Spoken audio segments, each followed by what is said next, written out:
مجدد اعظم امام اہل سنت امام احمد رضا خان علیہ رحمۃ الرحمن کا ایک لقب ماہی بدعت یعنی بدعت کو مٹانے والا بھی ہے۔ آپ نے بر عظیم پاک و ہند میں رائج بری بدعتوں اور برائیوں کے خلاف علم جہاد بلند کیا اور ان خرافات یعنی بری باتوں کا رد فرمایا۔ عقائد ہوں یا اعمال، معاملات ہوں یا رسومات یا راہ طریقت کے معمولات، جہاں آپ نے بری بدعت اور برائیوں کو دیکھا فوراً حکم شرعی صادر فرمایا۔ عظمت باری تعالیٰ کے خلاف یہ عقیدہ گھڑا گیا کہ اللہ تعالیٰ جھوٹ بول سکتا ہے، تو اس پر آپ نے سبحان السبوح نامی کتاب تحریر فرمائی اور اس کفری عقیدے کا رد فرمایا۔ شان رسالت صلی اللہ علیہ وسلم کے خلاف یہ عقیدہ گھڑا گیا کہ حضور علیہ الصلاۃ والسلام کچھ نفع نہیں دے سکتے، تو اس پر آپ نے الامن والعلا نامی کتاب تحریر فرمائی اور اس نئے فتنے کو سد باب فرمایا۔ خطبہ جمعہ میں اردو اشعار ملانے کے متعلق پوچھا گیا تو آپ نے فرمایا غیر عربی کا خطبہ میں ملانا ترک سنت متوارثہ ہے۔ اسی طرح ایک بار ایک خطیب نے خطبے میں اپنی طرف سے ایک بات ملا دی تو آپ خود فرماتے ہیں کہ میری زبان سے فوراً بآواز بلند نکلا اللہم ھذا منکر، الہی یہ برا ہے۔ اسی طرح شریعت محمدی میں اللہ تعالیٰ کے علاوہ کسی اور کو سجدہ تعظیمی کرنا حرام ہے، مگر جب بعض لوگوں نے اسے جائز کرنے کی کوشش کی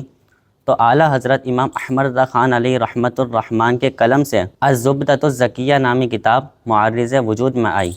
اسی میں آپ فرماتے ہیں اے مسلمان یقین جان سجدہ اللہ تعالیٰ کے علاوہ کسی کے لیے جائز نہیں، اس کے غیر کو سجدہ عبادت کرنا کفر و شرک اور سجدہ تعظیمی حرام اور کبیرہ گناہ ہے۔ طواف مزار کے متعلق پوچھا گیا تو آپ نے فرمایا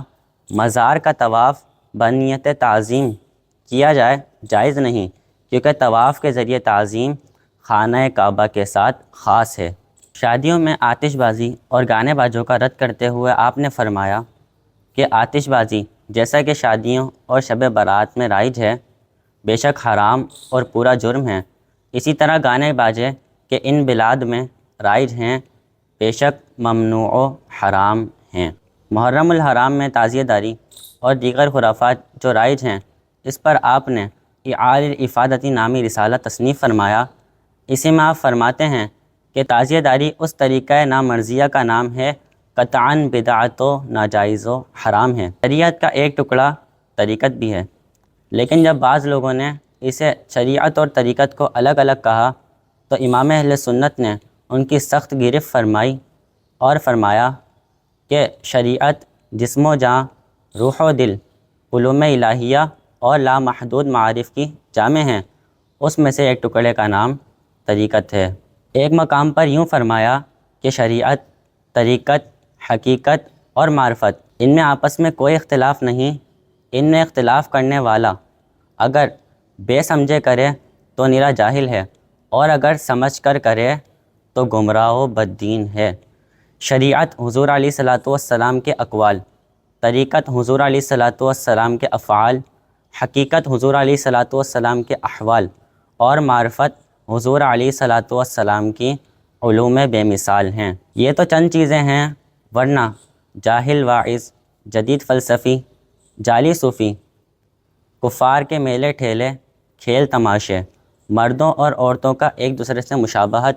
اہل میت کی غیر شرعی رسومات، مزارات پر کی جانے والی خرافات، الغرض اعلیٰ حضرت امام احمد رضا خان علیہ رحمۃ الرحمن نے تمام بری بدعتوں اور برائیوں کا رد فرمایا اور بجا طور پر ماہی بدعت کہلائے۔ تو نے باطل کو مٹا کر دین کو بخشی جلا، تو نے باطل کو مٹا کر دین کو بخشی جلا، سنتوں کو پھر جلایا اے امام احمد رضا۔ صلو علی الحبیب صلی اللہ تعالی علی محمد صلی اللہ علیہ وسلم۔